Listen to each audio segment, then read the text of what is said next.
Students, कैसे हो? मैं हूं प्रवीण कुमार प्रजापति, फिर से आपके सामने लेकर आया हूं एक नया वीडियो जो क्लास 11th का है और बायोलॉजी है। उसका हम चैप्टर नंबर 2 पढ़ रहे थे और उसका पार्ट 2 है। ठीक है, पार्ट 1 ऑलरेडी आ चुका है और लिंक डिस्क्रिप्शन में ऑलरेडी पड़ी है। आपको देखना तब देख के आ सकते हैं और आपने अगर देख लिया है तो बहुत बढ़िया है।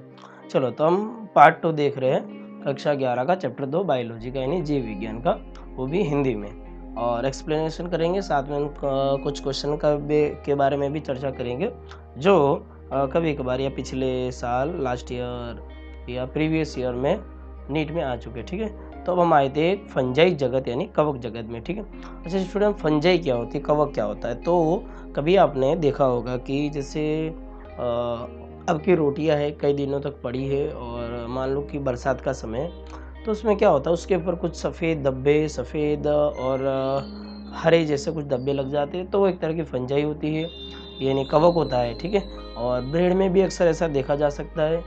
और अलग, अगर अलग हम तरीके से बात करें तो फंजाई यानी कवक के कई उपयोग भी है, उनके सही यूज़ भी है जो इंसानों के काम में आते हैं, और कुछ इसके माइनस पॉइंट भी है जिसकी वजह से कुछ बीमारियां भी होती है मनुष्यों में। ठीक है, तो चलो उसमें हम अब आगे पढ़ने जा रहे हैं कवक यानी फंजाई जगत के बारे में। ठीक है, सब लोग ध्यान देंगे किताब में। ठीक है, आपके पास एनसीईआरटी ऑलरेडी होगी, नहीं होगी तो कोई बात नहीं, आप यहाँ पे ध्यान दे सकते हैं यहाँ पे। ठीक है, परपोषी जीवों में फंजाई यानी कवक जीव जगत में विशेष अद्भुत स्थान है। इसका मतलब क्या हुआ? परपोषी जीवों में यानी ऐसे जीव जो दूसरों पे डिपेंड करते हो। ठीक है, दूसरे जीवों पे डिपेंड करते हो। ठीक है, उसमें कवक का एक विशेष अद्भुत स्थान है।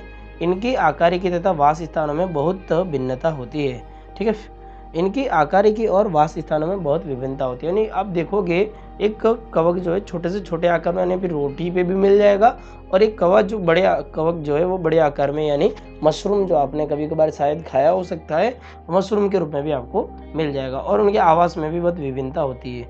रोटी अथवा संतरे का सड़ना फंजाई के कारण होता है। कोई रोटी सड़ रही है, संतरा सड़ा तो फंजाई के कारण सड़ता है। सामान्यतः छत्रक यानी मशरूम और कुकुतमुत्ता यानी टोडस्टूल भी फंजाई है। ठीक है, इसके सामान्य एग्जाम्पल है। सरसों की पत्तियों पर स्थित सफ़ेद धब्बे परजीवी फंजाई के कारण होते हैं। तो सफ़ेद धब्बे जो होते हैं वो भी फंजाई के कारण होते हैं सरसों की पत्तियों पे। कुछ एककोशिक फंजाई जैसे ईस्ट का उपयोग रोटी तथा बियर बनाने में होता है। ठीक है, अब क्या बोले, कुछ एककोशिक फंजाई जैसे ईस्ट और बियर का उपयोग किस में होता है? एक कोशिक फंजाई जैसे ईस्ट का उपयोग रोटी तथा बियर बनाने में किया जाता है। ठीक है, अच्छा एक कोशिक, ठीक है, इसमें बहुकोशिक भी होते हैं, लेकिन जो एक कोशिक होते हैं उनका उपयोग रोटी और बियर बनाने में किया जाता है। तो उसमें से एक ईस्ट इसका उदाहरण है। क्या? ईस्ट, यहाँ पे लिखेंगे ईस्ट। ठीक है, और ये एक कोशिक है, कैसा है? Single cellular. ओके, आप छोटे छोटे अक्षर में बुक में इस साइड में जगह दी है, उसमें भी लिख सकते हैं। ठीक है, चलो अब हम आगे ध्यान देंगे। अन्य फंजाई पौधों तथा जंतुओं के रोग के कारण भी होते हैं। कुछ ऐसे होते हैं जो जंतुओं में रोग उत्पन्न करते हैं। उदाहरण के लिए गेहूं में कीट रोग पक्सीनिया के कारण होता है। तो गेहूं में एक रोग होता है जिसका नाम कीट रोग होता है। क्या होता है? एक रोग होता है जिसका नाम कीट रोग होता है, और ये होता है पक्सीनिया के कारण। पक्सीनिया नाम का कवक होता है। क्या होता है? कवक होता है। किस नाम का? पक्सीनिया नाम का। उससे रोग होता है कीट रोग, गेहूं में होता है। ठीक है, वनस्पतियों में भी रोग होते हैं जिसके कारण वनस्पतियां खराब हो जाती है। ठीक है, आगे देखेंगे। कुछ फंगल जैसे पेनिसिलियम से प्रतिजैविक, पेनिसिलियम से क्या मिलता है? प्रतिजैविक। कुछ फंगल ऐसा है जिसमें पेनिसिलियम से क्या मिलता है? प्रतिजैविक। प्रतिजैविक क्या होता है? एंटीबायोटिक। ठीक है, दवा के रूप में यूज किया जा सकता है। ठीक है, उसका निर्माण होता है। फंजाई विश्वव्यापी है और हवा, जल, मिट्टी तथा जंतु एवं पौधों पर पाए जाते हैं। विश्वव्यापी यानी सभी जगह पाए जाते हैं। हवा, जल, मिट्टी तथा जंतु पौधों पर पाए जाते हैं। ये गर्म तथा नम स्थानों पर सरलता से उग जाते हैं। ये कहाँ कहाँ उग जाते हैं? गर्म और नमी वाले जो स्थान होते हैं वहाँ पे आसानी से उग जाते हैं। ठीक है, गर्म और नम स्थानों पे।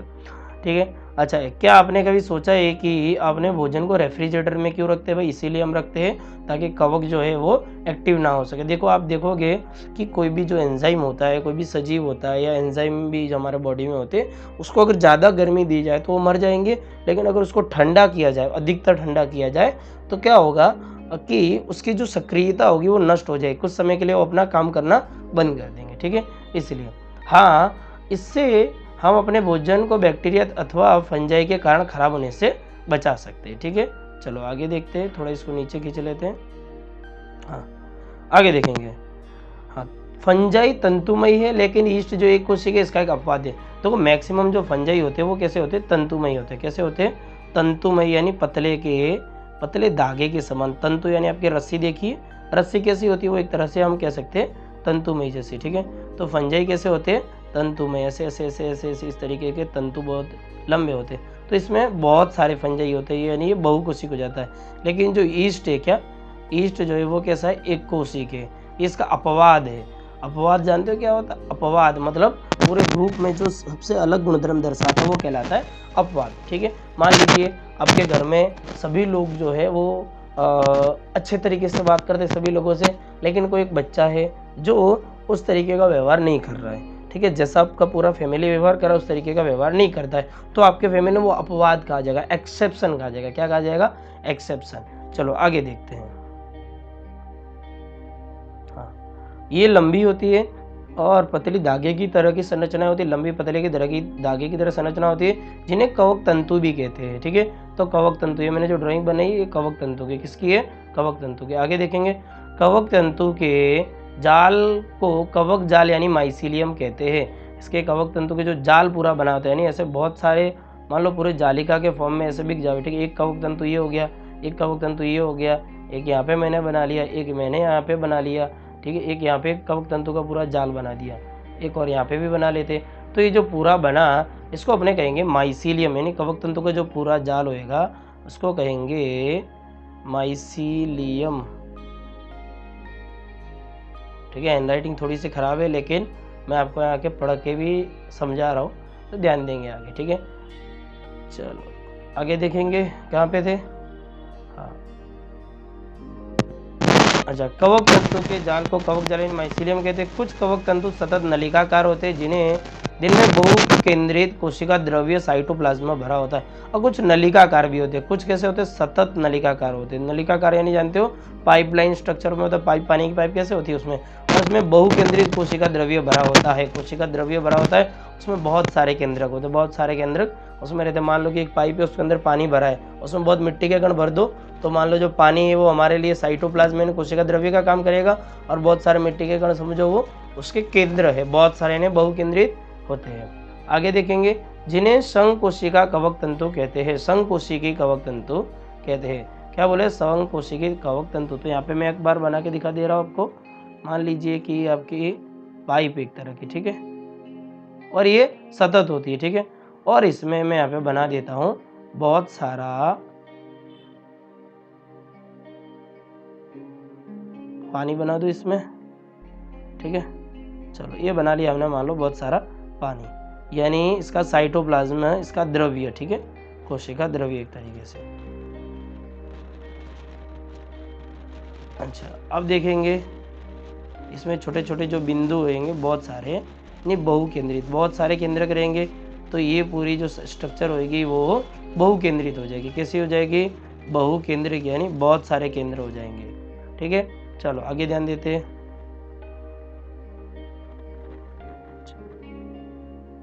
हाँ, तो इन्हें हम क्या कहेंगे? संकोशिकी कहते हैं। इन्हें हम क्या कहेंगे? संकोशिकी कवक तंतु कहते हैं। अन्य कवक तंतुओं में पटीय होते हैं, और अन्य कवक तंतुओं में पटीय, पटीय नहीं जानते हो? सतह, एक सतह के ऊपर दूसरी सतह, यानी रोटी कैसी होती है, एक के ऊपर जब हम बना के रखते दूसरी तीसरी, तो हम कहेंगे पटीय, बहुत सारे पटल बन रही है। आगे देखेंगे, फंजाई की कोशिका भित्ति काइटिन तथा पॉलीसेकेराइड की बनी होती है। प्रीवियस ईयर क्वेश्चन में नीट में आपको मिल जाएगा। तो फंजाई की कोशिका भित्ति किसकी बनी होती है? काइटिन और पॉलीसेकेराइड की बनी होती है। किसकी किसकी बनी होती है?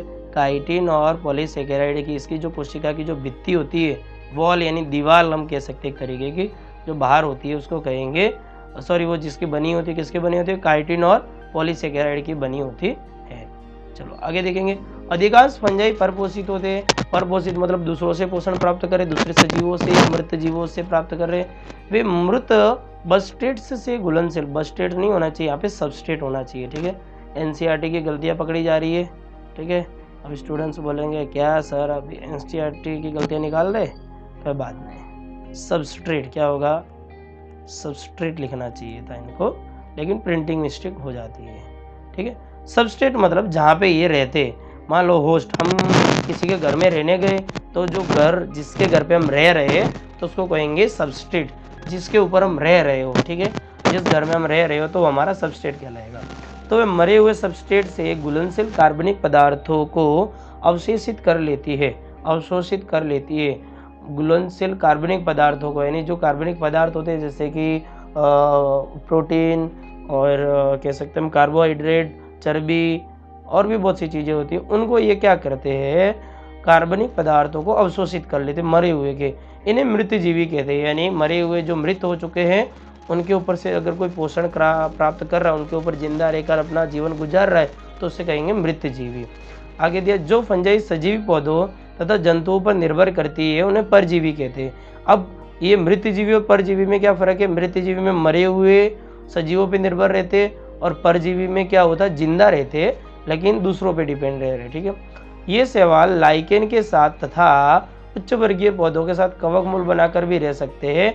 ऐसी फंजाई सहजीवी कहलाती है। ये शैवाल और लाइकेन के साथ, अब ये कवक का क्या बोला गया है, देखो यहाँ पे बना के मैं समझा देता हूँ। क्या लाइन थी लास्ट वाली, मान लो कि हमारा शैवाल है। ठीक है, शैवाल और लाइकेन प्लस शैवाल और कवक।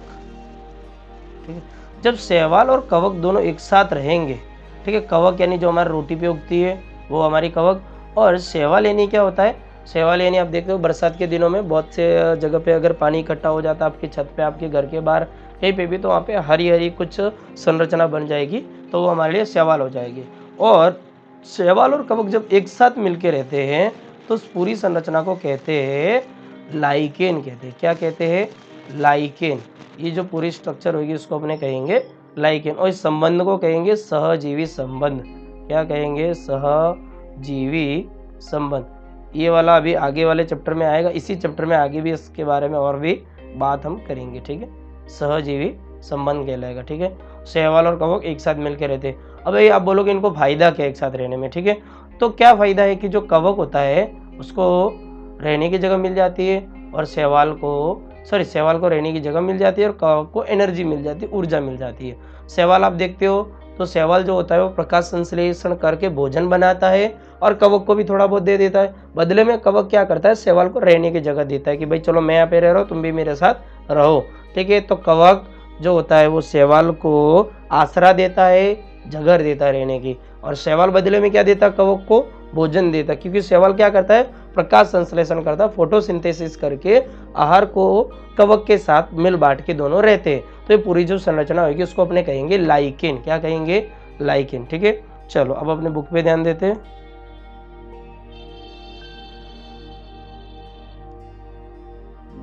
चलो, तो ये वाली चीज अपने समझ में आ गई। ऐसी फंजाई सहजीवी कहलाती है।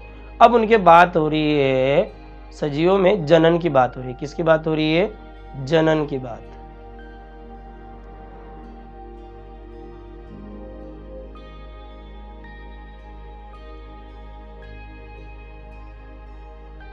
चलो, अब ये जनन किस तरह का करते हैं, जनन मतलब प्रजनन।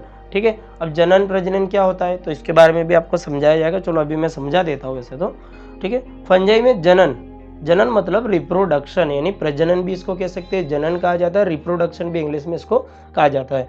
तो जनन मतलब एक सजीव से दूसरे सजीवों का निर्माण, एक सजीवों से दूसरे अन्य सजीवों का निर्माण किस तरीके से हो रहा है। ठीक है, तो इसका जनन जो होता है वो किस तरीके से होता है, कायिक जनन खंडन विधि से, विखंडन विधि से, यानी शरीर जो रहता है इनका टुकड़ों में बढ़ जाता है, यानी कवकों का जो शरीर होता है वो टुकड़ों में बढ़ जाता है। फिर जो टुकड़े रहते हैं वो आगे जाके नए सजीव की तरह व्यवहार करते हैं। तथा मुकुलन विधि द्वारा भी होता है। अपने हाइड्रा में मुकुलन विधि देखी होगी।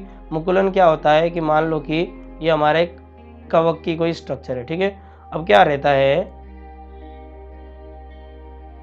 अब यहाँ पे कोई स्ट्रक्चर बन जाती है इसके बाहर, मान लो कि यहाँ पे कोई छोटा सा इसका भाग एक उभर आता है। ठीक है, तो इसको अपने कहेंगे मुकुलन। ये जो भाग होगा ये क्या कहलाएगा, मुकुलन। ठीक है, अभी क्या होता है, ये वाला छोटा सा जो भाग होता है ये जब जमीन पे गिर जाता है, इस सजीव के अंदर से जब जमीन पे गिर जाता है, यानी जमीन के साथ मिल जाता है कहीं पे भी, तो ये खुद नए सजीव की तरह व्यवहार करता है। किसकी तरह, नए सजीव की तरह व्यवहार करता है। और खुद भविष्य में एक कवक बन जाएगा। ठीक है, आगे देखेंगे अलैंगिक जनन। अब अलैंगिक जनन, ये तो देखो कायिक जनन था। देखो जनन 3 प्रकार के अपने को यहाँ पे देखने मिलेंगे, एक कायिक होएगा, एक अलैंगिक होएगा, अरे कहाँ लीटा लग जा रहा है, ठीक है, एक होएगा अलैंगिक और एक आएगा लैंगिक। ठीक है, आगे आएगा वो लैंगिक भी आएगा, यहाँ पे नीचे दिया गया। तो अलैंगिक जनन क्या होता है? अलैंगिक जनन यानी एक ही सजीव से दूसरा सजीव निर्मित हो रहा है, लेकिन उसमें क्या होता है, किसी भी तरह का युग्मक नहीं बन रहा है। ठीक है, युग्मक नहीं बन रहा है। अभी युग्मक क्या है तो चलो आगे अपने देखेंगे। ठीक है, चलो अच्छा, जनन जो होता है अलैंगिक जनन, बीजाणु जिसे कोनोडिया कहते हैं। अलैंगिक जनन बीजाणु के द्वारा हो रहा है, किसके द्वारा? बीजाणु के द्वारा हो रहा है, और उन बीजाणु को कोनोडिया कहते हैं। क्या कहते हैं? कोनोडिया कहते हैं। ये जो एनसीईआरटी की भाषा एकदम शुद्ध हिंदी में और इस तरीके से लिखी जाती है कि जो बच्चा नया नया पढ़ रहा है, यानी 10वीं के बाद तुरंत ये जो एनसीईआरटी जिनके बाद हाथ में आ रही है तो उनको बहुत प्रॉब्लम होती है हिंदी में। ठीक है, तो जनन बीजाणु जिसे कोनोडिया कहते हैं। ठीक है, अलैंगिक जनन किसके द्वारा होता है? बीजाणु के द्वारा होता है, इसे कोनोडिया कहा जाता है। अथवा दानी बीजाणु अथवा चल बीजाणु के द्वारा भी होता है। चल बीजाणु यानी ऐसे बीजाणु होते हैं जो चल के एक जगह से दूसरी जगह जा सकते हैं। ठीक है, चलो आगे देखेंगे पेज नंबर 23 पे लैंगिक जनन। अब बात हो रही है लैंगिक जनन। देखो 3 तरह के जनन थे, अब कवक में लैंगिक जनन भी हो रहा है। ठीक है, तो लैंगिक जनन किससे हो रहा है? तो यहाँ पे दिया है, क्या दिया है? निषिक्तान यानी उस्पोरा निषिक्तांड के द्वारा होता है, उस्पोर के द्वारा होता है। उस्पोर मतलब क्या है? एक तरह का लैंगिक अंग बन जाता है। अगला दिया एस्कस बीजाणु। क्या दिया है? एस्कस बीजाणु। तो आपको याद रखना है लैंगिक जनन एस्कस बीजाणु से होता है, और दूसरा जो होता है वो होता है बेसिडियम बीजाणु से। अब आप बोलोगे एस्कस बीजाणु क्या है, बेसिडियम बीजाणु क्या है? तो ये जो होता है ये लैंगिक जनन के थ्रू बनता है। जब लैंगिक जनन के थ्रू मादा में भी अलग बनता है। ठीक है, लैंगिक जनन से मादा में भी एक एस्कस बीजाणु बनता है और नर में भी बनता है। ठीक है, और एक और बीजाणु होता है जिसको अपने बेसिडियम बीजाणु कहते हैं। मतलब ये जो दोनों बीजाणु ये अलग अलग प्रकार के सजीवों में बनेंगे। ठीक है, एस्कस बीजाणु एस्कोमाइसिटीज में बनेगा, बेसिडियम बीजाणु बेसिडियम माइसिटीज में बनेगा। तो आगे आप देखेंगे एस्कोमाइसिटीज और बेसिडियम माइसिटीज क्या है, आप इसी पेज में नीचे देखोगे या पिछले पेज पे देखोगे तो आपको मिलेगा। ठीक है, तो अपने आगे पढ़ेंगे। आपको ये याद रखना है कि कवक में लैंगिक जनन एस्कस बीजाणु और बेसिडियम बीजाणु द्वारा होता है। ठीक है, चलो आगे ध्यान देते हैं। जीवाणु सुस्पष्ट संरचनाओं में उत्पन्न होते हैं जिन्हें फलनकाय कहते हैं। विभिन्न बीजाणु सुस्पष्ट संरचनाओं में उत्पन्न होते हैं जिन्हें फलनकाय कहते हैं। अब ये जो एस्कस बीजाणु और बेसिडियम बीजाणु होते हैं ये जहाँ जिस जगह पे उगते हैं उसको फलनकाय बोलते हैं। ठीक है, चलो मैं एक स्ट्रक्चर यहाँ पे आपको बना के दिखा रहा हूँ। मान लो कि ये मैंने कवक की एक पूरी सतह बना दी। ठीक है, ठीक है, ये मैं बना रहा हूँ एक तरह का कवक ही। ठीक है, ये जो आप स्ट्रक्चर देख रहे हैं बॉक्स टाइप की, समझ लो कि ये पूरा क्या है, कवक है। क्या है? कवक है। अब इसका एक यहाँ पे मान लो थैली सी मैंने कोई संरचना बना दी। ठीक है, और इसके ऊपर ये बीजाणु उग रहे, ये अंदर भी उग सकते हैं। तो ये बीजाणु जिस जगह पे उगते हैं उसको अपने बोलते हैं फलनकाय। क्या बोलते हैं? फलनकाय कहते हैं। ठीक है, क्या कहेंगे? फलनकाय कहेंगे। ठीक है, चलो अब आगे देखेंगे। तो लैंगिक जनन संपन्न कैसे होता है? आप देखोगे लैंगिक जनन कैसे होएगा। ठीक है, तो लैंगिक जनन लैंगिक चक्र में निम्नलिखित 3 सोपान होते हैं। तो लैंगिक चक्र यानी लैंगिक जनन जो हो रहा है तो 3 उसके पॉइंट हम पढ़ेंगे। पहला पॉइंट, दूसरा पॉइंट और तीसरा पॉइंट, 3 पॉइंट दिए, अब बड़े ध्यान से समझेंगे। ठीक है, चलो आगे देखेंगे। पहला पॉइंट क्या है? 2 चल अथवा अचल युग्मकों के प्रोटोप्लाज्मा का संलयन होना, इस क्रिया को प्लाज्मोगेमी कहते हैं। चलो प्रोटोप्लाज्मा का संलयन यहाँ पे मैं समझा देता हूँ आपको।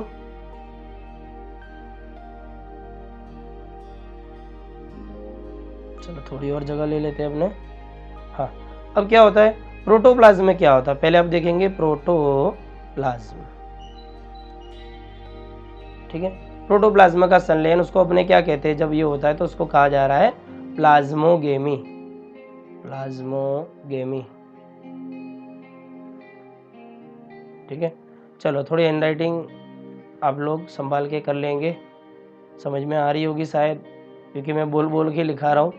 चलो, तो प्रोटोप्लाज्म क्या होता है पहले आप देखेंगे। तो मान लीजिए कि 2 कोशिका है, एक कोशिका ये नर की है और एक कोशिका क्या है? मादा की। ठीक है, 2 कोशिका मैंने यहाँ पे बनाई है।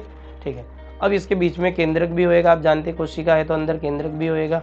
मान लेते कि एक नर वाली है और ये क्या है, मादा है।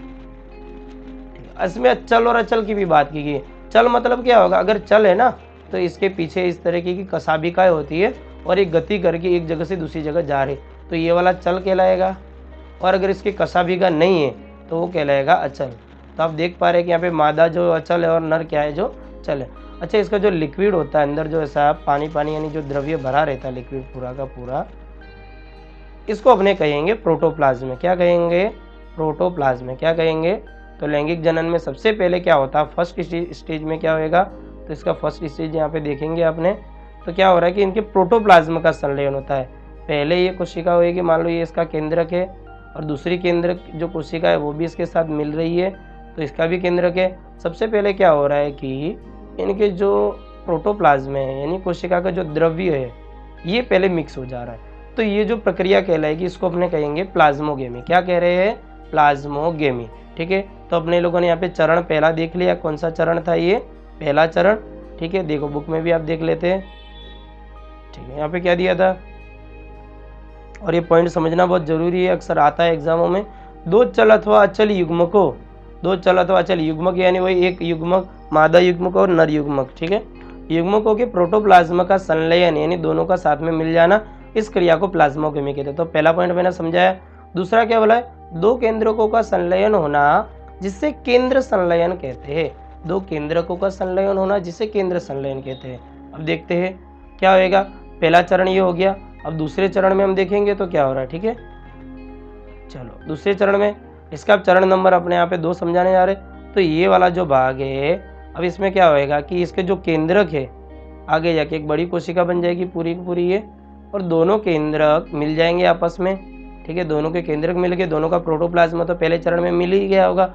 अब ये दोनों केंद्रक मिल जाते हैं तो इस घटना को अपने कहेंगे केंद्र संलयन। क्या कहेंगे, केंद्र संलयन।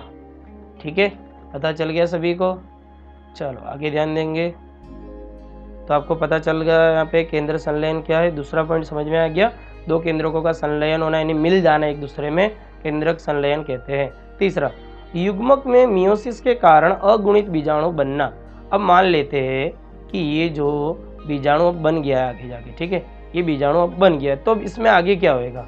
ठीक है, अब इसमें आगे क्या होगा, तो अब ये इसमें क्या होगा कि मान लो कि जो ऊपर वाली हम बात कर रहे थे, जैसे यहाँ पे जो गुणसूत्रों की संख्या रही होगी, मान लीजिए कि इसकी गुणसूत्रों की संख्या 10, इसकी 10, जैसे मनुष्य में 23 होती है आप जानते हो, और इसमें आपने n भी बोल सकते हैं, सिंगल एंड सिंगल डिजिट यानी n, तो इसमें कितनी हो जाएगी 20 यानी 2n हो जाएगी, 2n अपने यहाँ पे लिख सकते हैं। ठीक है, अच्छा ये 20 यहाँ पे गुणसूत्रों की संख्या हो गई है इसमें पूरी की पूरी यानी 2n। अगर देखो ये n लिखा है ना, n मतलब क्या होता है, अयुग्मकी और द्वियुग्मकी यानी 2n हो जाता है। ठीक है, अच्छा ये 2n दे दिया यानी 20 गुणसूत्र अब इसमें हो गए। अब क्या होएगा भविष्य में, तो अब इसमें अर्धसूत्री विभाजन की बात की गई, तो चलो देख रहे हैं किताब में यहाँ पे देखे क्या बोल रहे, युग्मनज में, अरे कहाँ गया, हाँ स्टार आ जाए अपना, हाँ, युग्मनज में मियोसिस के कारण अगुणित बीजाणु बनना लैंगिक जनन में संयोज्य संगम के दौरान दो अगुणित कवक तंतु पास पास आते हैं और संलयित हो जाते हैं। कुछ फंजाई में दो गुणित कोशिकाओं में के संलयन के तुरंत बाद द्विगुणित अवस्था द्विगुणित कोशिका बन जाती है। देखो द्विगुणित कोशिका बन रही है, देखो यहाँ पे देख रहे हैं। अच्छा अब ये दोनों कण बने कैसे थे, ये जो युग्मक थे बने कैसे थे वो अपने देख रहे हैं पहले तो। अब वापिस वही चर्चा की गई बुक में तो वो देखते हैं। तो ये जो दोनों बने थे वो अर्धसूत्री विभाजन से बने थे। किससे बने थे, अर्धसूत्री विभाजन। अब अर्धसूत्री विभाजन क्या होता है कि शरीर की जितनी कोशिका होती है वो द्विगुणित होती है, जो शरीर की जितनी भी कोशिका होती है वो द्विगुणित होती है। फिर उनमें से अर्धसूत्री विभाजन होता है, फिर अगुणित वाली नर कोशिका बनती है और मादा की अगुणित कोशिका बनती है, यानी दोनों कोशिका बन जा रही है, तो अर्धसूत्री विभाजन के द्वारा होता है। अब आपको ज़्यादा पता ना चले तो खाली इतना याद रखें कि जो ये नर युग्मक और मादा युग्मक बन रहे हैं ये अर्धसूत्री विभाजन से बनता है। कौन सा विभाजन, अर्धसूत्री। अर्धसूत्री विभाजन इंग्लिश में आपकी बुक में इसको मियोसिस लिखा है। क्या लिखा है, मियोसिस भी इसको कहते हैं। क्या कहते हैं, मियोसिस। बुक में मियोसिस लिखा है। तो उसको भी आप ध्यान देंगे। ठीक है, तो ये युग्मक जो है नर और मादा युग्मक बने, फिर क्या होता है, फिर इनके जो कवक तंतु रहते हैं, इनके कवक तंतु जो कवक रहते हैं उनके कवक तंतु आजू बाजू में पास पास आ जाते हैं कवक तंतु, फिर उन दोनों के कोशिका के केंद्रक संलयन प्लाज्मोगेमी हो जाती है, यानी प्लाज्मा का संलयन हो जाता है, फिर केंद्रक का संलयन हो जाता है, तो द्विगुणित कोशिका बन जाती है। कैसी बन जाती है, द्विगुणित कोशिका, जैसा किताब में दिया देखो यहाँ पे। ठीक है, तो क्या बोल रहा है, कुछ फंजाई में दो गुणित कोशिकाओं में संलयन के तुरंत बाद एक द्विगुणित कोशिका बन जाती है। ठीक है, तुरंत बाद, कुछ में होता है तुरंत बाद, नहीं तुरंत बाद द्विगुणित बन जा रही है, लेकिन कुछ में ऐसा नहीं भी होता। ठीक है, तो क्या होता है, तो कुछ में क्या होता है वो अपने देखते हैं। मान लो कि ये संरचना थी, ये दो केंद्रक थे, तो यहाँ पे अपने देखेंगे। ठीक है, अब कुछ में क्या होता है पहले पढ़ लेते, चलो कहाँ थे, हाँ, यद्यपि यानी जबकि अन्य फंजाई जैसे एस्कोमाइसिटीज के एक मध्यवर्ती द्विकेंद्र की अवस्था अर्थात एक कोशिका में दो केंद्रक बनते हैं। अच्छा, अब ये क्या है, ये क्या है भाई, यद्यपि फिर से पढ़ रहा हूँ, अन्य फंजाई एस्कोमाइसिटीज में खास ध्यान देंगे। एस्कोमाइसिटीज मतलब ये फंजाई के एक प्रकार है, इसके बारे में हम आगे पढ़ेंगे। उसमें क्या होता है कि पहले सिर्फ दो केंद्रक यानी मध्यवर्ती अवस्था आती है, n+n वाली अवस्था। देखो यहाँ पे दिखा देता हूँ, यानी जो n और n वाली अवस्था होती है, बीच में क्या होता है, बीच में इन लोगों में कभी कभार की जो कोशिका होती है वो दोनों में मिल तो जाती है, ऐसा कोशिका हो तो जाती है, लेकिन एक केंद्रक इधर रहता है, एक केंद्रक इधर रहता है। ठीक है, पूरी तरीके से अभी इसमें केंद्रक साथ में मिले नहीं है, तो ये जो रहेगी n+n अवस्था कहलाएगी, 2n नहीं कहलाएगी, n+n कहलाएगी। क्या कहलाएगी, क्योंकि अभी तक मिला नहीं है।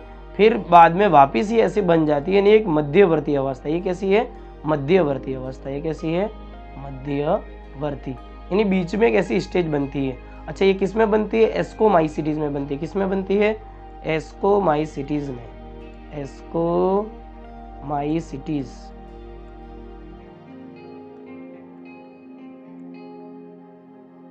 ठीक है, तो ये बीच में एक अवस्था बन रही है n+n वाली, यानी पहले मिलते नहीं है, कुछ समय तक ऐसे रहते हैं n+n वाली अवस्था में, फिर बाद में जाके ये 2n बनाते हैं। ठीक है, चलो देख रहे हैं आगे उसको।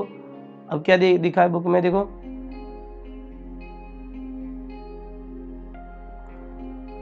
हाँ यहाँ पे, तो क्या था, दो केंद्रक बनते n+n, अर्थात एक कोशिका में दो केंद्रक बन रहे, हमने देखा भी ड्राइंग में। ऐसी परिस्थिति को केंद्रक युग्म कहते हैं। ऐसी परिस्थिति को क्या कहते हैं, केंद्रक युग्म।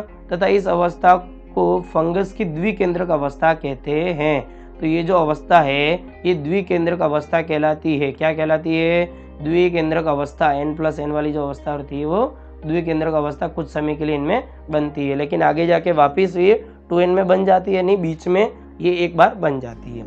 आगे देखते हैं नेक्स्ट। बाद में पैतृक केंद्र संलयन हो जाते हैं, लेकिन बाद में फिर से वही केंद्रक संलयन हो जाता है और कोशिका द्विगुणित बन जाती है। फंजाई फलनकाय बनाती है, फिर उसमें क्या बोलता है, फिर ये फंजाई जो होती है वो फलनकाय बनेगी, यानी फिर ये द्विगुणित हो जाएगी। फिर ये भविष्य में जाके क्या बनेगी, फलनकाय, यानी इनकी बॉडी पे एक ऐसा अंग बनाती है जिसके अंदर से नवे और युग्मक बनते हैं, नवे और अंडाणु बीजाणु इसके बनेंगे। ठीक है, ओके। फिर फलनकाय के ऊपर अंडाणु बीजाणु इनके बनते हैं, वो आपने देखेंगे आगे। चलो, द्विगुणित बीजाणु बनते हैं फलनकाय बनाती है जिसमें न्यूनीकरण विभाजन होता है।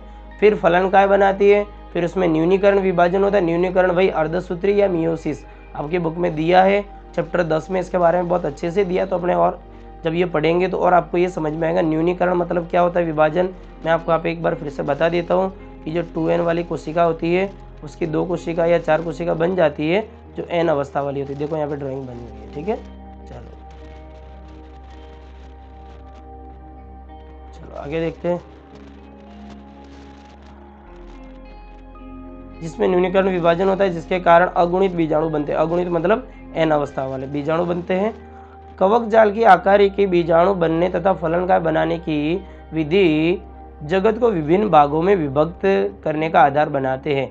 अब क्या होता है, कुछ में अलग तरीके से बीजाणु बनते हैं, कुछ अलग तरीके की होती है, तो उनमें अलग भाग बन जाते हैं। क्या बन जाते हैं, विभिन्न वर्गों में विभक्त हो जाते हैं। ठीक है। तो ये पूरा कवक जगत का अलग अलग वर्ग बनेंगे, जिसमें एक वर्ग जो बोला हुआ फाइकोमाइसीटीज है, इसके नीचे और भी दिया एस्कोमाइसीटीज, फिर पीछे एक और दिया है फाइकोमाइसीटीज, एस्कोमाइसीटीज, ड्यूटेरोमाइसीटीज, ऐसा करके 4 प्रकार अपने इसके अंदर पढ़ेंगे आगे, ठीक है। चलो अब फाइकोमाइसीटीज की बात हो रही है, क्या हो रही है फाइकोमाइसीटीज की। तो यहाँ पे खास देना, इसका बेसिक हमने पढ़ा है, अभी जो हमने ऊपर पिछला वाला जो अभी जस्ट पढ़ा है उसी चीज़ का यूज़ यहाँ पे हम करेंगे, ठीक है। फाइकोमाइसीटीज क्या हो रहा है,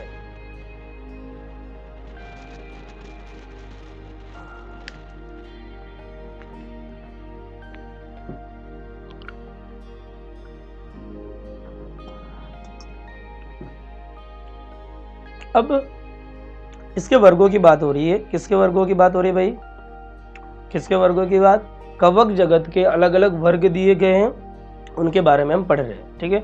कवक यानी फंजाई जगत के जो भी अलग अलग वर्ग दिए उनके बारे में हम पढ़ने जा रहे हैं, ठीक है। सबसे पहला क्या दिया स्टूडेंट्स, फाइकोमाइसीटीज। सबसे पहला वर्ग कौन सा दिया है, फाइकोमाइसीटीज। इन चारों वर्ग में से मैक्सिमम टाइम एक ना एक क्वेश्चन आपके प्रीवियस ईयर क्वेश्चन में मिल जाएंगे, नीट के या और भी कोई बायोलॉजी की जो भी एनसीईआरटी से बेस्ड एग्जाम होती है, तो चारों वर्गों में से एक ना एक आपको मिल ही जाएगा जरूर।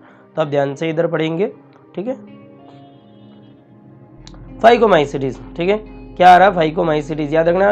अब बार बार इसको दोहराते रहे जब मैं पढ़ा रहा हूँ फाइकोमाइसीटीज, ताकि ऐसे जो होते हैं अजीब अजीब वर्ड पहली बार आपके सामने आ रहे हैं, तो इसके बाद आप इसको बार बार इसको दोहराते रहे जब आप पढ़ रहे हो, ठीक है।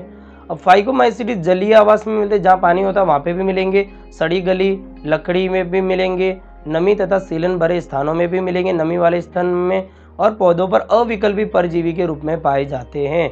अविकल्पी परजीवी, ये शब्द का अक्सर बच्चों को मतलब पता नहीं होता है, तो इसका मतलब चलो यहाँ पे समझा दे रहा। अविकल्पी परजीवी क्या होता है, परजीवी ऐसा होता है, मतलब ऐसा परजीवी,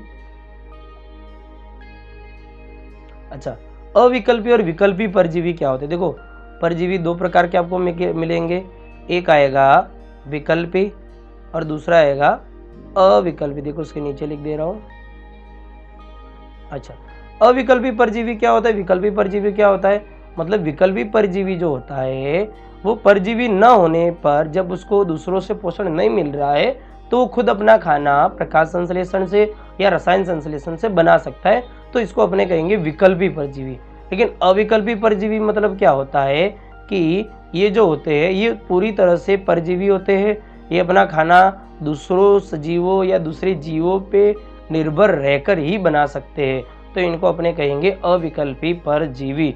यानी ये ऐसे सजीव है जो हमेशा दूसरों पर ही डिपेंड रहते हैं, अपना खाना कभी खुद नहीं बनाते। अभी पिछली बार आपने देखा था यूग्लिनॉइड, एक ऐसा सजीव था जो क्या कर रहा था कि प्रकाश संश्लेषण भी कर रहा था, प्रकाश संश्लेषण न होने पर वो खुद भी दूसरे सजीवों पर निर्भर भी रह रहा था, तो वो विकल्पी परजीवी यानी परजीवी तो है, लेकिन अगर परजीवी न होने के कारण वो खुद दूसरे या अपने खुद का भोजन खुद बना सकता है, यानी प्रकाश संश्लेषण से या रसायन संश्लेषण से बना सकता है। अविकल्पी परजीवी मतलब ऐसा परजीवी, अविकल्पी परजीवी मतलब ऐसा परजीवी जो पूरी तरीके से दूसरों पर डिपेंड रहता हो, पूरी तरीके से परजीवी हो, उनके पास परजीवी होने के अलावा दूसरा कोई ऑप्शन नहीं होता है, ठीक है।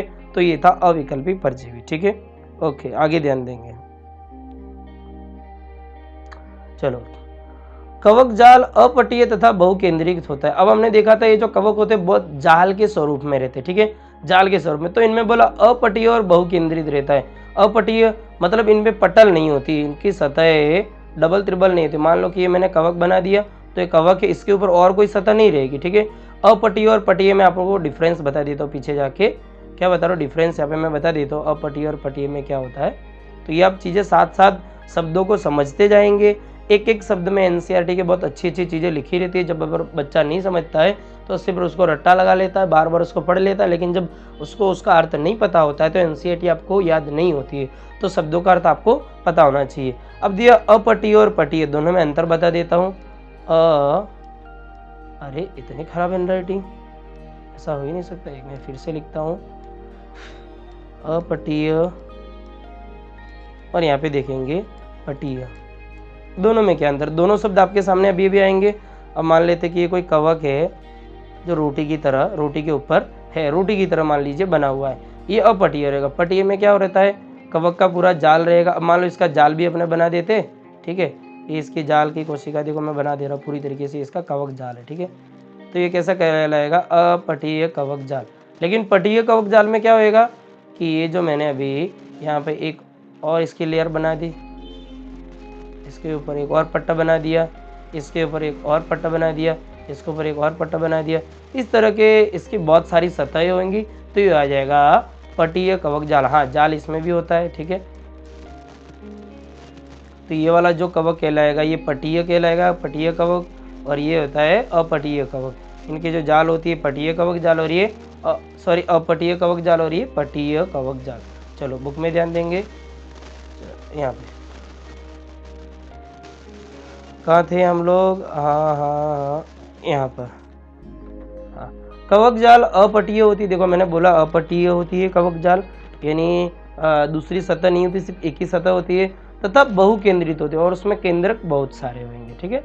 अच्छा, अलैंगिक जनन चल बीजाणु अथवा अचल बीजाणु द्वारा होता है। अच्छा, इसका जो अलैंगिक जनन हमने बोला था वो चल अथवा अचल बीजाणु द्वारा होता है। देखो लैंगिक जनन में नर बीजाणु और मादा बीजाणु, यानी नर युग्मक और मादा युग्मक, दो युग्मक रहते हैं, ठीक है, लैंगिक जनन में। लेकिन अलैंगिक जनन में ऐसा नहीं होता है, एक ही बीजाणु में से दूसरे सजीव बनते जाते हैं, तो अपने कहते हैं अलैंगिक जनन, ठीक है। अब उसमें कुछ चल बीजाणु होते हैं, यानी एक जगह से दूसरी जगह गति करने वाले होते हैं, और कुछ होंगे वो अचल बीजाणु होते हैं, यानी एक जगह पे ही टिके रहते हैं, दूसरी जगह वो हलन चलन नहीं करते। तो हम पता कैसे पढ़ेंगे कि भाई ये चल बीजाणु है या अचल बीजाणु है।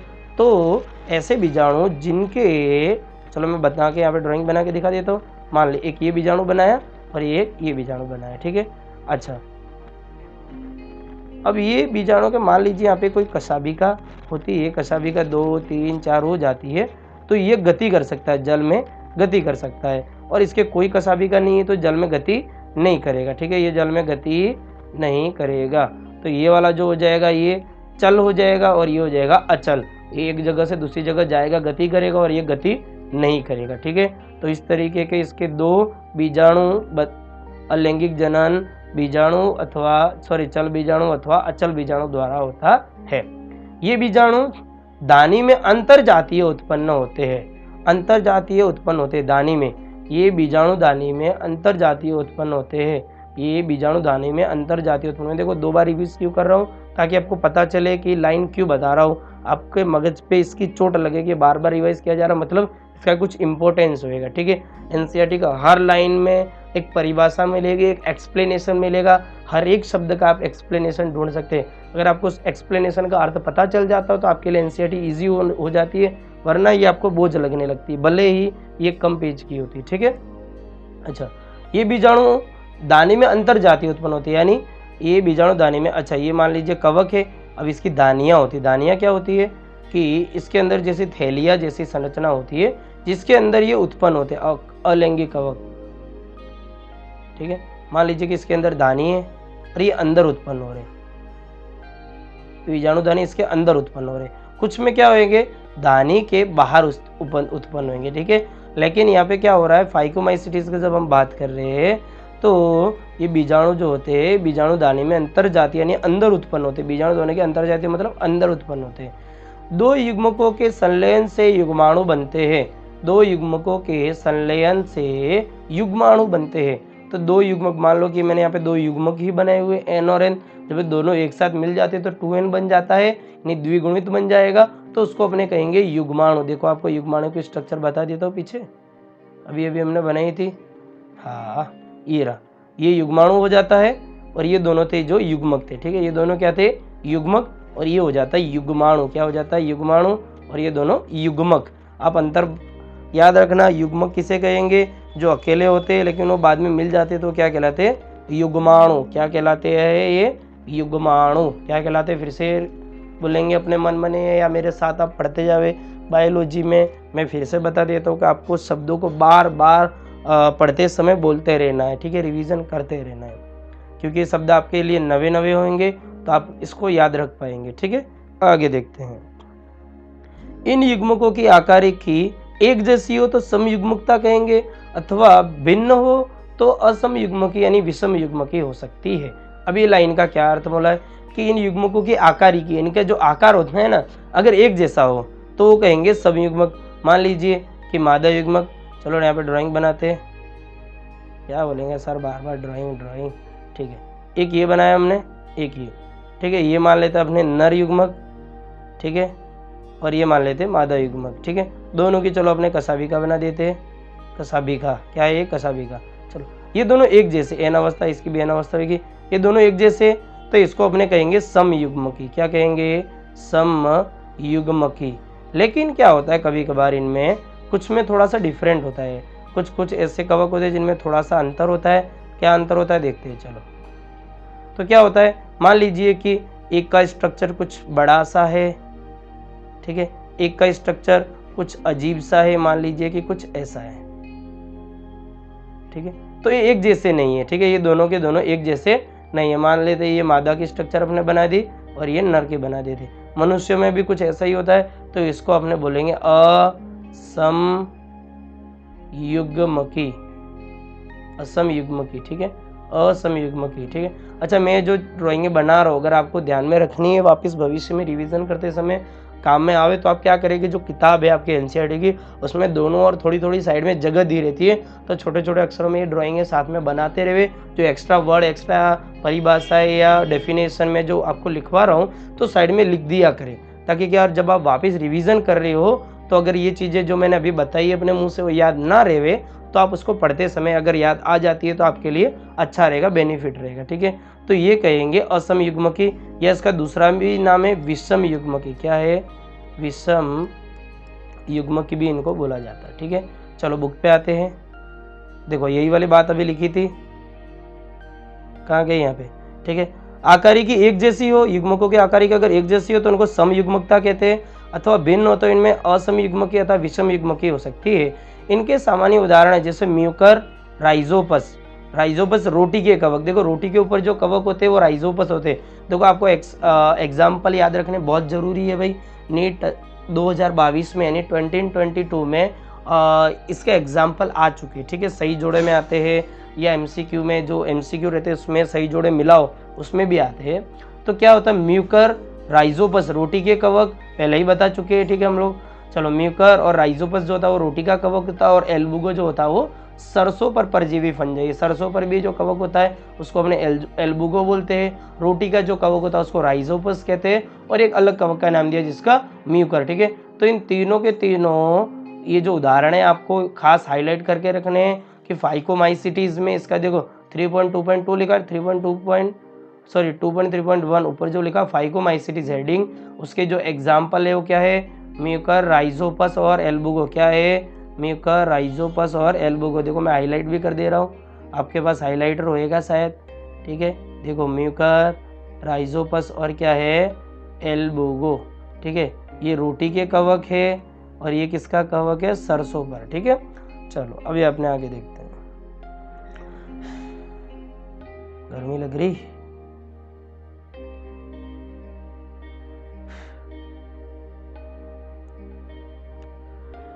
चलो आगे देखते हैं। नेक्स्ट क्या दिया है,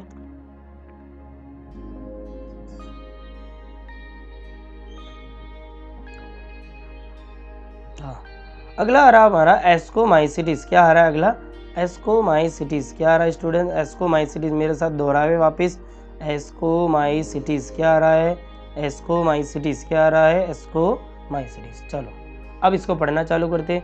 इसे सामान्यतः थैली फंजाई भी कहते हैं, ठीक है। इस वर्ड से आपको याद रखना है, थैली जबला होता है ना, गुजराती में जबला बोलते हैं, ठीक है। अक्सर गुजरात से मैं पढ़ा लिखा हूँ थोड़ा, तो जबला इसको आपको दोहरा रहा हूँ, ठीक है। यानी थैली जो होती है, पॉलीथीन की आपने थैली देखे हो, तो थैली से याद रखना है कि एस्कोमाइसिटीज किसे कह रहे हैं, ठीक है। तो एस्कोमाइसिटीज को थैली फंजाई भी कहते हैं, एमसीक्यू में आपका आएगा कभी कभार आप जब सॉल्व करोगे, ठीक है। अगला बोला विरले पाए जाने वाले एस्कोमाइसिटीज एक कोशिक होते हैं। ये कैसे होते हैं, ज्यादातर एक कोशिक, जैसे ईस्ट। देखो ईस्ट यानी इसका दूसरा नाम सैक्रोमाइसिस सेरिविसी होता है, इन्हें सैक्रोमाइसिस भी बोला है, ठीक है। ईस्ट अपने देखे इसका क्या यूज होता है, ये बियर बनाने में और रोटी बनाने में, रोटी यानी जो पाव रोटी होती है उसको बनाने में ईस्ट का उपयोग होता है, ठीक है। तो आपको ये याद रखना है कि ईस्ट किस में आता है, एस्कोमाइसिटीज में आता है। किस में आ रहा है, एस्कोमाइसिटीज में आता है। एक कोशिक, सिंगल सेल्यूलर होते हैं। के अलावा बहुकोशिक भी होते हैं, ठीक है। बहुकोशिक क्या है, जैसे पेनिसिलियम, देखो इसको अपने अभी पहले पढ़ चुके, थोड़ी देर पहले ही, जस्ट 15-20 मिनट पहले, ठीक है। पेनिसिलियम होती है बाजू वाले पेज पे। बहुकोशिक जैसे पेनिसिलियम, इसमें बहुत सारी कोशिका होती है, उसको कहते हैं पेनिसिलियम। तो पेनिसिलियम क्या है भाई, इससे अपनी एंटीबायोटिक बनती है। आप जानते हो पेनिसिलियम की एंटीबायोटिक? नहीं जानते हो तो आजू बाजू कोई भी अगर डॉक्टर हो तो उनको पूछना है कि भाई पेनिसिलियम क्या है, तो तुरंत आपको बताएगा एंटीबायोटिक, यानी हिंदी में उसको बोलते हैं प्रतिजैविक। क्या होते हैं? प्रतिजैविक, यानी बैक्टीरियाओं का विरोध करने वाली, ठीक है। बैक्टीरियाओं के विरोध करने वाले, उनको रोकने वाली या उनको मारने वाली, ठीक है। अच्छा, आगे क्या दिया, एस्कोमाइसिटी, ये मृतजीवी होते हैं। देखो मृतजीवी सभी के सभी है। अपघटक होते हैं। अपघटक मतलब क्या होते हैं भाई, दूसरों का अपघटन कर देते हैं, उनका अपघटन कर देते, ठीक है, यानी रोटी का अपघटन कर देते। आगे परजीवी होते हैं, यानी दूसरों पर परजीवी, यानी दूसरों पर रहते हैं। देखो परजीवी और मृतजीवी में क्या फर्क है आपको बता देता हूँ। परजीवी यानी मरे हुए पे जिंदा रहते हैं ये लोग, और ये जिंदा लोगों पे जिंदा रहते हैं। मतलब कोई सजीव मर चुका है तो उसका भक्षण करते हैं, कोई सजीव जिंदा है तो उसका भी भक्षण ये लोग करते हैं, यानी उसके शरीर में रहते हैं परजीवी। यानी आपको दाद, खाज, खुजली हम कहते हैं ना, वो भी कवक से कभी कभार होती है, ठीक है। आगे बोलेंगे ये समलरागी यानी पशुविष्ट, यानी पशुओं पे भी रहते हैं। समलरागी यानी पशु, जानते हैं ना, पशु, भेड़ बकरी, उनके अंदर भी ये रहते हैं, उनके शरीर के ऊपर भी। अब एस्कोमाइसिटीज का अगला टॉपिक देखेंगे, क्या दिया पीछे वाले पेज पे, चलो। अच्छा, पशुविष्टा पर उगने वाली होती है। कवक जाल साकित तथा पटीय होती है। देखो अभी भी हमने पटीय और अपटीय का अंतर दिखाया था। देखो यहाँ पे मैं ले जाता हूँ वापिस आपको, ये रहा, देखो पटीय और अपटीय में अंतर, ये अपटीय था और ये पटीय। ये जाल कैसा होएगा, शाखित और पटीय होएगा। पटीय यानी बहुत सारी पट बनाती है। तो कवक का जो जाल होता है वो शाखित होता है और पटीय होता है। कवक का जाल शाखित तथा पटीय होता है, ठीक है, पता चल गया। शाखित मतलब शाखा बनाते बहुत सारे, और सतह होती है उनके बहुत सारी, एक के ऊपर दूसरी, दूसरी के ऊपर तीसरी, ऐसे सतह बनती है, ठीक है। आगे दिया है अलैंगिक बीजाणु कोनोडिया होते हैं। इनके जो अलैंगिक बीजाणु होते हैं ना वो कोनोडिया कहलाते हैं। तो जो अलैंगिक बीजाणु शरीर के अंदर से ही उत्पन्न होते हैं, लेकिन उसमें से नवा सजीव बनने के लिए वो एक बीजाणु काफी है, ठीक है, एक बीजाणु काफी है। लेकिन लैंगिक में क्या होता है, दो बीजाणु की आवश्यकता पड़ती है, एक नर बीजाणु और एक मादा बीजाणु। लेकिन अलैंगिक में सिर्फ एक की आवश्यकता होती है। तो उन बीजाणु को क्या कहते हैं, अलैंगिक बीजाणु को कोनोडिया कहा जाता है। क्या कहा जाता है, कोनोडिया। मैक्सिमम अलैंगिक बीजाणु जो है वो कोनोडिया ही है। ये पूरे वाले टॉपिक में सभी में, ये बेसिडियोमाइसीटी आगे भी देखेंगे। तो जो विशिष्ट कवक जाल जिसे कोनोडियम दर कहते हैं, उस पर बहिर्जात उत्पन्न होते हैं। यानी जो कवक की जो जाल होती है, ठीक है, कवक मैंने मान लीजिए बना दिया, ठीक है, इसकी पहले बात तो पटीय होती है, बहुत सारी सतह होती है, और इनके जो जाल होते हैं ना, ऐसे जाल भी हो जाते हैं, और इनके ऊपर बहिर्जात उत्पन्न होती है। बहिर्जात मतलब अंदर कोई थैली में उत्पन्न नहीं होते, बहिर्जात उत्पन्न होते हैं ऐसे बाहर की ओर, ठीक है, ऐसे बाहर। तो ये क्या है, कोनोडिया। क्या है, अलैंगिक बीजाणु कोनोडिया। इन बीजाणुओं को हम कहते हैं कोनेडिया, याद रखना है, कोनेडिया या कोनोडिया भी बोलते हैं, ठीक है। और ये जिस पर ये बीज जिस जगह पर उगते हैं उसको कहते हैं कोनोडियम धर। क्या कहते हैं, कोनोडियम धर। बहिर्जात उत्पन्न होते हैं यानी बाहर की ओर। अच्छा, कोनोडिया अंकुरित होकर कवक जाल बनाते हैं। जब अंकुरित हो जाते हैं बाद में तो खुद की कवक जाल बनाते हैं, नए सजीव की तरह व्यवहार करते हैं। आगे दिया है लैंगिक बीजाणु को एस्कस बीजाणु कहते हैं। देखो इसमें अलैंगिक बीजाणु की बात हो गई, अब हम बात कर रहे हैं लैंगिक बीजाणु, ठीक है। अच्छा, एस्कस बीजाणु कहते हैं, इसकी हम चर्चा अभी किए थे कुछ समय पहले। तो एस्को अपने कौन सा एस्कोमाइसिटीज पढ़ रहे हैं कि नहीं पढ़ रहे, क्या पढ़ रहे हैं, एस्कोमाइसिटीज पढ़ रहे हैं। एस्कोमाइसिटीज में एस्कस बीजाणु याद रखना है। देखो एस्कोमाइसिटीज का जो लैंगिक बीजाणु उसका एस्कस बीजाणु उसको कहते हैं। देखो हम ऊपर भी यहाँ पे पढ़ चुके हैं, देखो ये एस्कस बीजाणु पढ़े थे कि नहीं, ठीक है। तो यही बीजाणु और बेसिडियम बीजाणु भी अभी अपने पढ़ेंगे थोड़ी देर बाद। चलो, तो ये जो इसके लैंगिक बीजाणु कहते हैं तो इसको एस्कस बीजाणु कहते हैं। ये बीजाणु थैलीसम एस्कस में अंतर जातीय रूप से उत्पन्न होते हैं। तो इस वर्ग का अपने नाम बोले थे थैली फंजाई। देखो बोले थे, अब थैली फंजाई इसका नाम क्यों पड़ा, कुछ सोच रहे होंगे थैली फंजाई क्यों पड़ा है, क्योंकि इसके जो लैंगिक अंग है वो एक थैली में उगते हैं। किसमें उगते हैं, लैंगिक अंग जो होते हैं वो एक थैली में उगते हैं। इसमें उगते हैं लैंगिक अंग थैली में उगते हैं। किसमें उगते हैं, थैली में, ठीक है। तो उस थैली को क्या कहते हैं? एस्कस। उस थैली को क्या बोलते हैं? एस्कस। और उसमें जो बीजाणु बनते हैं उसको क्या बोलते हैं? एस्कस बीजाणु। और इस पूरा समूह का नाम भी एस्कोमाइसिटीज है, ठीक है। तो पता चला आपको कि समूह का नाम एस्कोमाइसिटीज क्यों रखा गया? क्योंकि जो बीजाणु बनते हैं लैंगिक बीजाणु उसको एस्कस बोला जाता है, और जिस थैली में ये उत्पन्न होते हैं, ठीक है, उसको एस्कस कहा जाता है, और बीजाणु को एस्कस बीजाणु, और पूरे का नाम जो था वो एस्कोमाइसिटीज, अंतर जाति यानी थैली के अंदर उत्पन्न होते हैं। ये एसाई एक वचन विभिन्न प्रकार की फलनकाय में लगी होती है जिन्हें एस्कोकार्प कहते हैं। अच्छा, अब ये एस्कस जो होते हैं ना, एस्कस बीजाणु, अगर ये अकेला है तो इसको ऐसा ही बोल रहे हैं। अगर ये अकेला है तो इसको ऐसा ही बोल रहे हैं। क्या कह रहे हैं? ऐसा ही। अगर ये अकेला है तो इसको ऐसा ही भी बोल रहे हैं। बहुत सारे हैं तो इसको कहेंगे एस्कस। विभिन्न प्रकार की फलनकाय में लगी होती। फलनकाय हमने ये भी बताया था, फलनकाय क्या है? ऐसी जगह जहाँ पे उग रहे हैं जिन्हें एस्कोकार्प कहते हैं। तो इनकी जो फलनकाय होती है जहाँ पे उगते हैं उनको एस्कोकार्प कहते हैं। इसके उदाहरण है, देखो अब उदाहरण में हमने बोला है, ये जो वनस्पति जगत के आपके चैप्टर रहेंगे वनस्पतियों के बारे में, बॉटनी में जो कुछ भी आएगा उसमें आपको एग्जाम्पल खास याद रखना ही है, ठीक है। इसके कुछ उदाहरण है, एस्परजिलस, क्लेविकैप, और क्या दिया? न्यूरोस्पोरा, ठीक है। एस्परजिलस, क्लेविकैप और न्यूरोस्पोरा, ठीक है। अब न्यूरोस्पोरा का खास काम भी दिया। देखो, न्यूरोस्पोरा का उपयोग जैव रासायनिक तथा आनुवंशिक प्रयोगों में बहुत किया जाता है। अच्छा, न्यूरोस्पोरा एक ऐसी कवक है जिनका उपयोग आनुवंशिक प्रयोग, तो कोई भी अगर प्रैक्टिकल करना है आनुवंशिक कि भाई कौन सा गुणधर्म है वो आनुवंशिक रूप से एक सजीव से दूसरे सजीव में यानी उनकी संतति में आया है या नहीं, तो उसके चेक करने के लिए न्यूरोस्पोरा का यूज़ किया जाता है, ठीक है। आनुवंशिक प्रयोगों में यूज़ किया जाता है, आनुवंशिक प्रयोगों में यूज़ किया जाता है। अगला बोला जैव रासायनिक, कुछ जीवों के लिए जो केमिकल प्रक्रिया होती है उसमें भी न्यूरोस्पोरा जो कवक है उसका उपयोग किया जाता है। आगे देखेंगे, इसी कारण इसको क्या कहते हैं? इसी कारण यह पादप जगत के ड्रोसोफिला के समान प्रसिद्ध है। यह पादप जगत के ड्रोसोफिला के समान। भाई पादप जगत का ड्रोसोफिला मतलब क्या है भाई? तो देखो हम इसको समझा देते, इस लाइन को अच्छे से एक्सप्लेन कर देते, पीछे जाते। चलो, पादप जगत की ड्रोसोफिला क्या होता है भाई? पादप जगत का ड्रोसोफिला, देखो मैं बार बार बोल रहा हूँ पादप जगत की ड्रोसोफिला। तो पहली बात तो हम देखेंगे ड्रोसोफिला क्या है। ड्रोसोफिला, ठीक है।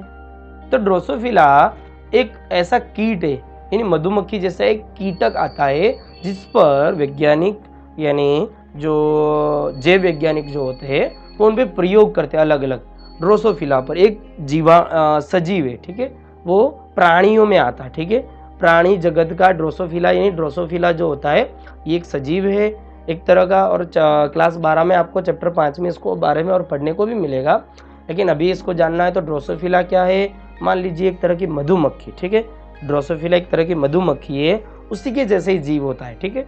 और उस पर आनुवंशिक जब प्रयोग करने रहते हैं कि भाई आगे जाके ड्रोसोफिला के संतान कैसे पैदा हो रही है, उसमें गुणसूत्र कैसे आ रहे हैं, किस तरीके से आ रहे हैं, तो वैज्ञानिक अक्सर ड्रोसोफिला को चुनते थे क्योंकि ये एक ही समय में बहुत सारी संख्या दे देती थी और कुछ ही हफ्तों में इसकी बहुत सारी संख्या भी उत्पन्न हो जाती थी, तो आसानी से लोग प्रयोग करते थे। कौन? जैव वैज्ञानिक थे, ठीक है। लेकिन ये प्राणी जगत के लिए था, ये प्राणी जगत में आता है, ठीक है, ड्रोसोफिला। अच्छा, लेकिन न्यूरोस्पोरा जो है, न्यूरोस्पोरा हमने बात कही है, न्यूरोस्पोरा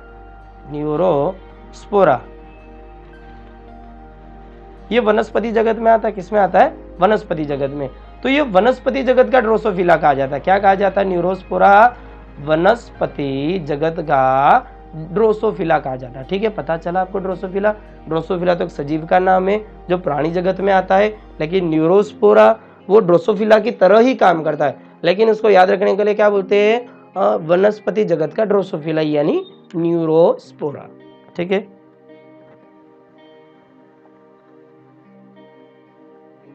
चलो नेक्स्ट क्या दिया आगे? हाँ, आगे इस कारण यह पादप जगत के ड्रोसोफिला के समान प्रसिद्ध है। इस वर्ग में आने वाले मॉरिल तथा ट्रफल खाने योग्य होते हैं। तो इसके मॉरिल तथा ट्रफल, ये अब आप देखोगे ये जो एस्कोमाइसिटीज है इसके कम से कम 5 से 6 उदाहरण दिए, ठीक है। मैं आपको अभी रिवीजन भी करवाता हूँ उसका वापिस। मॉरिल और ट्रफल ये जो होते हैं ये कवक एक तरीके से, और ये खाने योग्य भी होते हैं। ठीक है, कैसे होते हैं? खाने योग्य, यानी भोजन में भी काम आते हैं, और ये सुस्वादु भोजन इनको समझा जाता है। मॉरियल ट्रफल खाने योग्य होते हैं। अच्छा, अब इसके एग्जाम्पल क्या क्या है, तो मैं इसको हाईलाइट कर देता हूँ आपके लिए। ठीक है, तो कहाँ गया? हाँ, मॉरियल ट्रफल। ठीक है, आप अपनी बुक में भी हाईलाइट इनको करते रहेंगे। ठीक है, एस्परजिलस, क्लेविकैप, और यार एक तो दिखता नहीं है इससे, बहुत हल्की है। कहाँ पे? यहाँ पे इसके बाजू में, ये न्यूरोस्पोरा। ठीक है, तो 1 2 3 4 5 अभी ऊपर और दिए इसी के बारे में, नहीं इसके 2-3 एग्जाम्पल अभी और बाकी है, तो अभी अपने देख लेते हैं वो क्या है। हाँ, यहाँ पे था, क्या था? एस्कोमाइसीडीज का एक और उदाहरण दिया है, ये ईस्ट, क्या है? ईस्ट। जैसे इसके नीचे एक और है वो पेनिसिलियम, ये बहुकोशिक होता है, और ये एक कोशिक था। ठीक है, तो पता चल गया आपको। इसके उदाहरण कम से कम कितने दिए? 7 दिए एस्कोमाइसीडीज के। ठीक है, सबका अपना अपना काम है। देखो, जानकारी बहुत छोटे से भाग में दी गई है, बहुत, यानी गुजराती में कहावत है, गागर मा सागर। गागर मतलब एक घड़ा होता है, उसके अंदर सागर को ले आना। ठीक है, यानी एक छोटे से टॉपिक में पूरे सागर को ले आया जा रहा है। ठीक है, अब देख लो कितना लंबा समय जा रहा है इनको समझाने के लिए। ठीक है, और अब यूट्यूब पे भी देख लो कई वीडियो ऐसे आते हैं जिनमें एक चैप्टर को समझाने में 6-6, 7-7 लेक्चर, 5 लेक्चर होते ही है। ठीक है, लेकिन हम सिर्फ एनसीईआरटी पे भी, एनसीईआरटी पे फोकस करेंगे।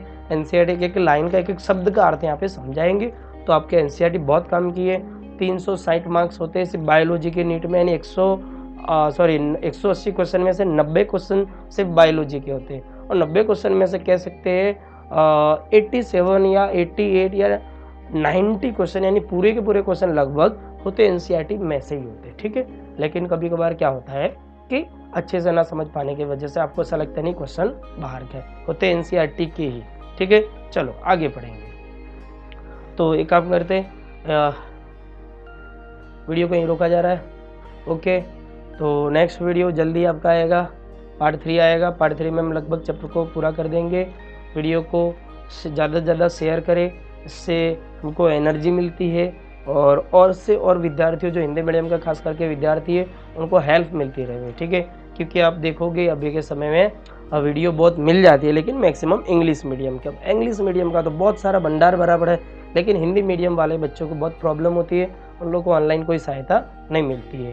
ठीक है, तो हिंदी मीडियम के खास करके बच्चे हैं, विद्यार्थी है, आपके फ्रेंड है, जो भी है उनको आप शेयर करें, फिर रिलेशनशिप में जो भी उनको शेयर करें, ज़्यादा से ज़्यादा फैलाए। और चैनल को सब्सक्राइब भी जरूर करना याद रखें, और बेल आइकन जो उसको क्लिक करना, तो क्या होगा, मेरा नवा वीडियो आपको तरह पहुंचता रहेगा। और हाँ, ये एजुकेशन के अलावा एजुकेशन में और कोई नवी अगर कोई न्यूज़ आ रही है, कोई खबर आ रही है नीट के रिलेटेड, कोई भी कम्पिटिटिव एग्जाम के रिलेटेड कोई अच्छी गाइड वाली बात आ रही है, तो वो भी मैं वीडियो बना के आपके थ्रू यहाँ पे पहुँचा दिया करूँगा। ठीक है, तो ज़रूर से ज़रूर चैनल को सब्सक्राइब करके बेल आइकन को ज़रूर क्लिक कर देना। ठीक है, ओके, ऑल द बेस्ट।